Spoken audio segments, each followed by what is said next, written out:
ورحمة الله تعالى وبركاته. الأخوات الكريمات، نتمنى إن شاء الله هذا الفيديو يلقاكم في صحة جيدة يا رب يا كريم. غادي نوريكم إن شاء الله الشباكية. بالنسبة اللي بغاش يكوموند مرحبا، كاين الشباكية، كاين السيجار، كاين البريوات، كاين المسمن، هو غادي نلوحو لكم مع الشباكية. وكاينين حويجات اخرين كان بسيطيلات صغار، كاينين خبيزات معمرين، كاين البيتزات، الحاجه اللي بغيتوها بالنسبه للملح ولا الحلو مرحبا. هنا عند الاشاره ديالكم اللي حاشمنا معكم ان شاء الله. هانتوما كتشوفوا هذا الخير، ها السيجار ها هو راه باين، وهذه الشباكيه ها هي. ومن هنا غير كنقرب لكم باش يبان، هادو بريوات. نتمنوا ان شاء الله هادشي ينال الاعجاب ديالكم يا ربي يا مولانا، ونطلبوا سيدي ربي يبلغنا رمضان بتقوى الايمان. واللي بغى شي حاجه مرحبا بكم، ما تنساوناش في التعليقات ديالكم الزوينين وبارطاجيو مع العائله. والناس الجداد يديروا بابوني، ومرحبا بيا عندكم ومرحبا بكم عندي. ونتمنوا ان شاء الله الخير القدام. هذا سيدنا رمضان غادي ان شاء الله كاين الجديد، غادي نلوح لكم الجديد وبسيط واقتصادي وسريع التحضير. كنحاول ما امكن نعطي للناس شي حاجه اللي ممكن يديروها، ما كنصعبش الامور. ايوا نطلبوا سيدي ربي ما يحشمنا معكم. يلا السلام عليكم وعانكم الله. ان شاء الله غادي نكمل معكم العمليه ديال الشباكيه، وريتكم التصوير، وغادي نوريكم حتى كيفاش تحتفظوا بها المجمد.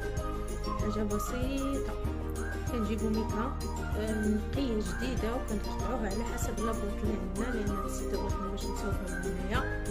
وكنبداو نحطو طبقه بطبقه، حيت المجمد كيخليها لنا جديده، مابقاش ما جبناها بحال الا عطات. هانتوما غادي تشوفوا دابا كيفاش غنسطحها. راه حتى عمرت البوطه عاد بغيت نصور لكم باش ما نطولش عليكم الفيديو. ديروا القياس اللي نتوما غادي تعرفوا غتجبدوه باش ما تهرش فاش تكونوا كتهزوا، حيت الا بدا بنادم كيجبدها راه كتهرس. كندير طبقات باش كنجبد القياس وكتبقى زوينه جديده محافظه على العسل ديالها وكتبقى صاينه. كندير البريوات من هنا، السيجار كنديرو للجهه الاخرى.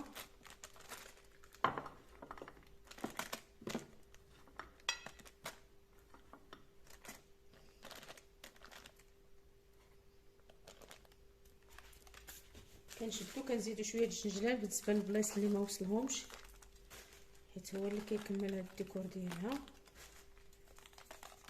كاين اللي كيبغي يرش باللوز المهرمش، كل واحد باش كيبغي يرش. صافي كنعاودو نديرو هاك باش كنزيدو الطبقه الاخرى هكذا حتى كنكملوا الكميه اللي عندنا. انا راه البوطه راه عمرت، بوطه كبيره راه خدات 4 كيلو هاد البوطه هادي. ونتمنوا ان شاء الله هذا الخير ينال الاعجاب ديالكم وتستافدوا منه ونفيدكم وتفيدوني. وان شاء الله ما تنساوش لينا غير ابوني. الله يعطيكم الخير وبارطاجيو مع الاهل والاحباب، واعانكم الله. السلام عليكم. السلام عليكم.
والسلام عليكم وعانكم الله. والناس الجداد يديروا لنا ابوني ومرحبا بالناس برا والناس لداخل. بالنسبه للانسان اللي بعيد وبغى المقادير يقولهم لنا ونقدروا كاع نعجنوا قدامه ونوريو كيفاش يدير الطريقه وكيفاش يطيب. انا عند اي شغله ديالكم مرحبا وعناكم الله. اخوات الكريمات، هذا هو المسمى ديالنا حنا بالينا. كل واحد كيدير شحال بغا. هاد السيده هادي طلبت 4 وكان اللي كيدير 6، كان اللي كيدير كتر، وكان اللي كيقول كاع عطيه ليا بلا ما تباليه ليا في السلوفان. حنا المهم اللي كاين شي حاجه كنديروها هذا كنلبوا ان شاء الله، كنلبوا رغباتكم ونطلبوا ان شاء الله هادشي من الاعجاب ديالكم وجربوا ان شاء الله، راه ما تندموش. شي حاجه زوينه وشي حاجه نقيه، ونتمنوا رمضان ان شاء الله يلقانا بصحه جيده يا رب يا كريم. ايوا الله بصحتكم وراحتكم ويعانكم الله. وما تنساوناش التعليقات ديالكم الزوينين، والناس الجداد يديروا ابوني. والسلام عليكم.